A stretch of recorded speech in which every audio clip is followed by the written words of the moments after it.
Had heard how the unbeaten Seahawks would spoil their home opener gala. But the defense had a message for the critics, and Seattle running back Kurt Warner was the first to receive it when Gary Plummer and Mike Charles stopped him for no gain on the first play from scrimmage.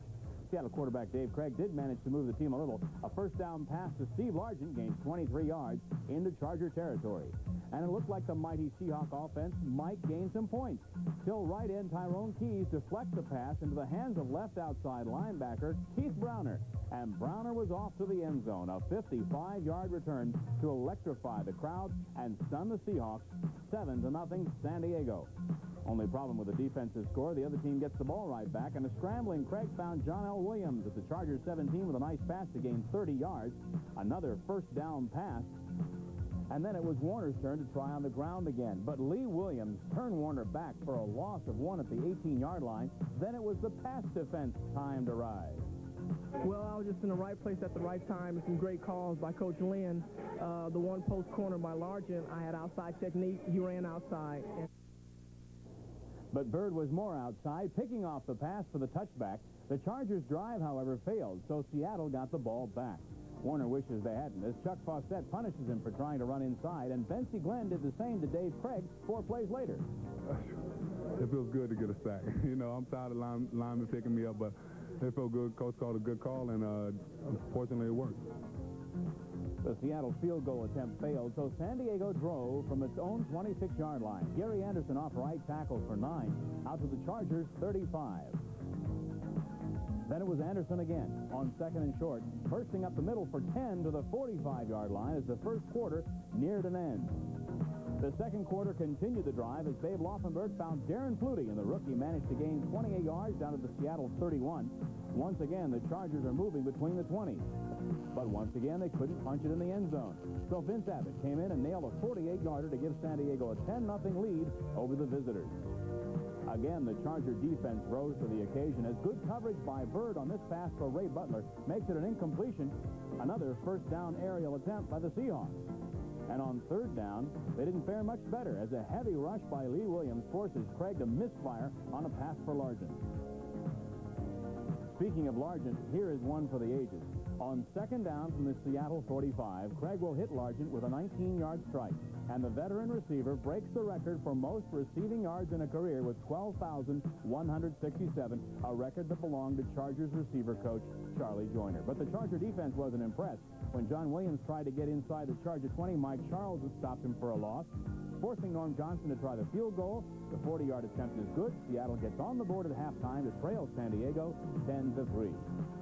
But the fireworks were only beginning. I don't know what went on in the locker room at halftime. Whatever it was, you guys didn't let down a bit. What was happening? Babe showed that he can do some fancy footwork himself, scooting up the middle 11 yards on this quarterback draw down to the Seattle 17-yard line, where a whole flock of those Seahawks tried unsuccessfully to strip the ball away.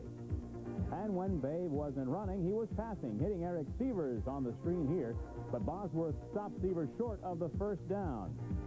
So Vince Abbott tried for the field goal. The 30-yard attempt was wide, and the score remained after 3 quarters, Chargers 10, Seahawks 3. Now, the first drive of the final period was Dave Craig's last. Watch Lee Williams level the quarterback. I think Seattle really has a lot of respect for him. And Craig is out 6 weeks with a shoulder separation. Jeff Kemp at quarterback here going to Williams, Martin Bayless and Keith Baldwin burying him for an 8-yard loss. A few plays later, they go to Warner. But Mike Charles shuts the door on Kurt for another loss of yardage, forcing Seattle to kick for the 3-pointer. Again, Johnson's kick is true, and the visiting Seahawks pulled in 4. The score, 10-6. Seeing their lead slip fired up the blue and white, they came back with passes like this one to Anthony Miller, which gains 15 yards into Seahawk territory. And runs like this one coming up by Gary Anderson, a 14-yard gallop on 2nd down, which reaches the 25 of Seattle. And that set up the best run of Gary's best game as a Charger. Well, it was kind of like a reverse, but I kept the ball, and I got a good block from Cody and shielded him off, and I just hit straight up field and had one guy to beat. And that nifty run made the score 17-6 Chargers, and the Chargers defense made that stick. Thank you, Mr. Thompson, for that editorial opinion. Speaking of sticking, watch what Elvis Patterson does to Brian Blades after he makes a catch for a 6-yard gain. And on the next play, Big Carl Wilson bothered Kemp so much he couldn't complete this pass. These guys wanted this game real bad. Williams blows through the Seattle line to drop Kemp 8 yards deep in the backfield. Williams' first sack of the young season. And Gill Byrd crowned a wonderful Charger defensive show with the fourth and final interception of the day. This one at the 2-yard line, which Gill returned to the Chargers 16, sealing the San Diego victory and leading to a well-earned celebration on the sideline. Chargers owner Alex Spanos is not one to mince words, whether his team is winning or losing. Yesterday, prior to the game, Alex met with Channel 10 sportscaster Rick Powers and answered some tough questions about his team. The team has been rebuilding the last few years. Do you feel the Chargers are headed in the right direction now? There's no question it's heading in the right direction. It's unfortunate that, hey, we did lose the first 2 games. Against the Raiders, I feel we could have had we were in the game to the last minute, but I know we played badly last week. What the answer is, hey, I know it's been corrected. I know the team is in full swing today, and hey, they're out there to win today and play well. You're a very competitive person, have always, wanted to win, right now, which is natural. Have you had to learn, since you've been an owner, how to be a little more patient? Well, I can't say that I'm any more patient than I was 4 years ago. I'm still a very impatient person, and it just drives me crazy to have to lose, and particularly, I never have accepted losing, and I'm there with the fans. I know how the fans feel, and like you said earlier, I'm just as big a fan as the fans are, and God, I know how it hurts them. There have been several off-the-field problems with the Chargers this year concerning the Jim Lachey, Kellen Winslow, and Chip Banks situation. What is your feelings on those? Well, let's take the Chip Banks deal. What more could we do than what we did do? We gave the man a $4.8 million contract over 5 years. When his agent tells us it's a good contract, his agent accepts it, and we're 2 months waiting for the man to sign and show up for camp, and he still doesn't show up for camp. Hey, these are things we can't help. I don't mind paying for talent. I mean, just get me the talent, and I've told my coaches and management, hey, pay whatever it takes, but get the talent. What about Jim Lachey? Lachey, I still feel we made a good trade.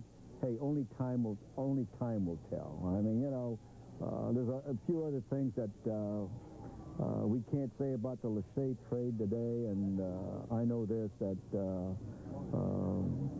between now and the end of the year, and probably until next year, I mean, we won't really know if it was a good trade or a bad trade. I know a lot of attention's been focused on Kellen Winslow. He's been such a great player here for so many years. That situation close to being resolved? Well, I think it is.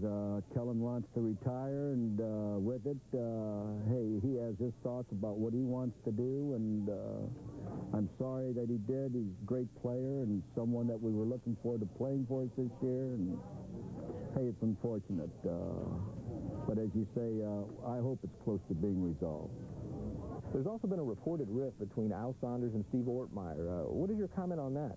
Well, I'll tell you what. I mean, I've heard about these rifts, and I continually keep asking Al Saunders and Steve Ortmeyer, and I don't buy that. If there was, I can honestly say maybe it isn't there today, but I just sincerely hope there is no rift. We have to work as a team.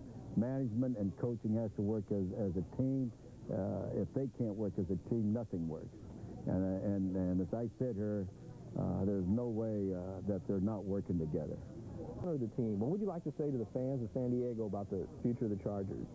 Well, all I can tell the fans is I feel the same way as they do. I want to win as much as they do, and winning is everything. Winning makes up for everything, and I know it as they know it. And all I can tell them is, hey, I'm striving for the same thing, and I'm doing all I can to get the best talent we can on this ball club.